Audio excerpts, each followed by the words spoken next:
going on, my dude? What it is, boy? Robbie Rob, you know, we do it. Be right up the heavy movement, man. We on a crazy serious stairs, nigga.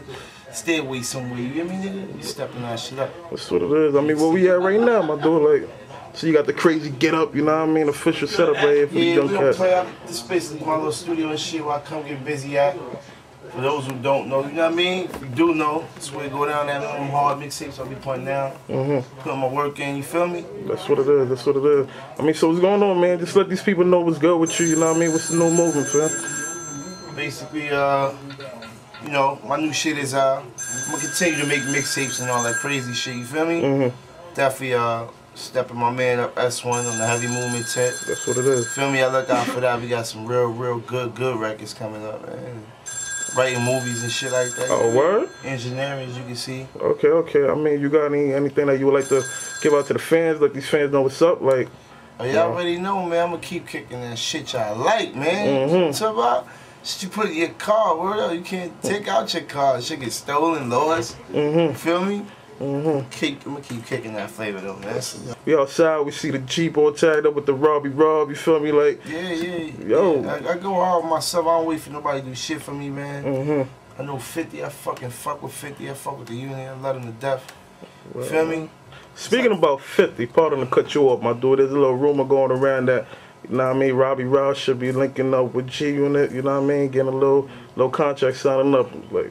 I don't know about the contract shit, but I definitely run with the movement. I fuck with them. Crazy hard, you know what I'm saying? I fuck with K-Slade too, that's my nigga. Street Sweepers, Papoose, you know what I mean?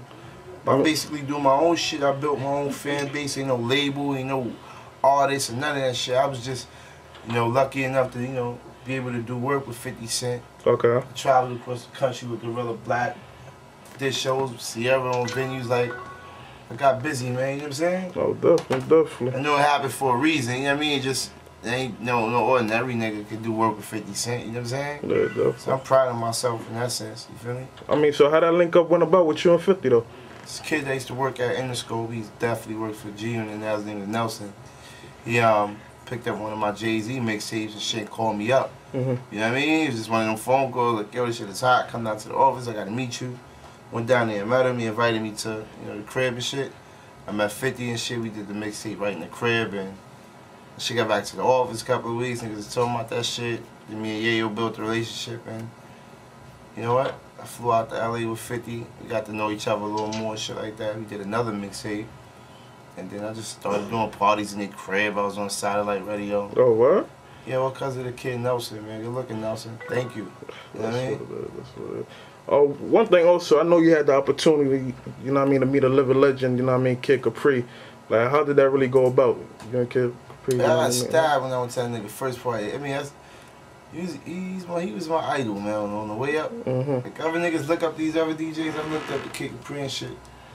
You feel me? He was very influential over me. A lot of the shit I do, man, I get from them. From Kid Capri, SNS, Brucey B, Ron G. That was the names I listened to growing up, so I got a little bit of all that shit in me. I just take it and do it for the newer generation, you know what I mean? Yeah, I fuck with Kid Capri, man. The first party I went to and shit, I had just got off his bus and all that, and these Mexican niggas, drunk niggas stabbed me in the back, yo. I'm in the hospital because I taped this shit on a little recorder. In the hospital, on ICU the next day listening to this shit. Like, yo, this nigga killed the fucking party, like. Yeah, so, you know, yeah, I fuck with Kid, man. Kid's definitely a legend, put a lot of work out there. Thank God for dudes like Kid Capri, you know what I mean? Alright, you know. For y'all young niggas that don't know Kid Capri, you need to find out what Kid Capri is. Go check his MySpace out, man. You feel me? Like, how old were you when you first got into the, you know what I mean, into the DJing, you feel me? Like, what? Okay, yeah, I know what you're saying. Yeah, like, what gave you that inspiration to actually start DJing? I had this shit in me since a kid, man. I got a picture 3 years old running around with 245s in my hand. What? Yeah, my mother got that shit in the house. You know what I mean? So it was always something about that, man. And I used to play music in the church and all that. I used to just go to church. I was young back then, so all I used to do was go watch, you know, the dudes play the instruments, the drums, the pianos, so music always turned me on. You know what I mean? Then I used to go to block parties. I used to sneak to them when I was little. I used to watch the DJs, man. Then I was in a group home and all that. Started DJing in the group home, started doing their parties, and then I came out the group home at 17 years old. it was like, you know what I mean? I'm still doing my thing, and then, you know, I got sidetracked and started hustling women, so I left that shit alone. I always do that shit, though. So, you know, my hustle started going sour, my niggas started getting locked up and shit. My girl kind of convinced me, like, yo, man, you gotta do something with that shit. I know you good, you know you good, just give it a chance. So I took a whole year off of hustling, got into the mixtape game, that shit was slow as a motherfucker, like, you know what I mean?